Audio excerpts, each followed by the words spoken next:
ఈరా బొమ్మర్ది he అని అవుతున్నావు. చిన్న పెద్ద తేడా తెలియదురా. ఎవరా నీకు బామర్ది? ఏమోరా, భవిష్యత్తులో అవ్వచ్చేమో. ఈ కొడుకుల పండుగ రాఖీల పండుగతోనే అన్నా చెల్లెల అనుబంధం ఏందో తెలుస్తుంది. ఈ పండగ సందర్భంగా మంచి కోడికూరతో భోజనం చేద్దాం. పదండి పదండి.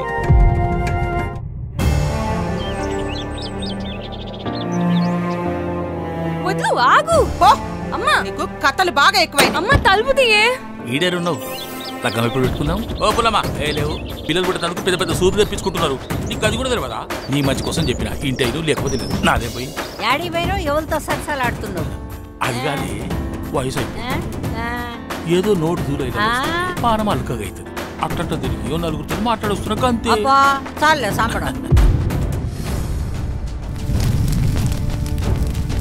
నీ చావుకి కారకుడైన రమేష్ గారిని, వాడిని వాడి కుటుంబాన్ని సర్వనాశనం చేస్తా. యాదయ్యని పొడినట్టు పొడి అగ్గిరా చేసిరా.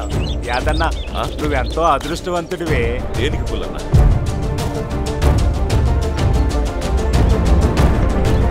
పెద్ద బాబు నువ్వేం చేసావు నాకు తెలియదు. నాకు శైలజ కావాలి. శైలజ లేకపోతే నేను బతకలేను పెద్ద బాబు. నా కళ్ళ ముందే నా భర్తను చంపితే రేపు నా కడుపులో పుట్టబోయే బిడ్డకి తండ్రి ఎవరని చెప్పుకోవాలి? ఇంట్లో పీనికెళ్ళా. మీరంతా కలిసి మా ఇంటికి నిద్రకి రావాలి ఈరోజు. ఎట్లొచ్చిరా అట్లా పోండ్రి. మేం రామ్. వాళ్ళు మన్నించమని అడిగిండ్రు, మన్నిస్తే పోలే.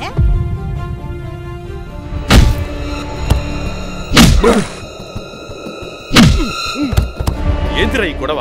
అప్పుడే మీ ఇద్దరికి కొమ్ములు వచ్చినాయా? కొట్టుకుంటున్నారు.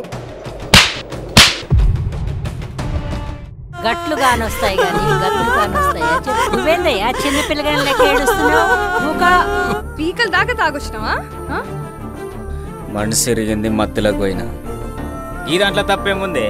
మనం ఎంత ప్రేమించుకున్నా మన రెండు కుటుంబాలు ఒప్పుకోవాలి. కన్ను నాదే, ఏరు నాదే. తప్పెవరితో తెలుసుకొని మీరే తీర్పు చెప్పండి.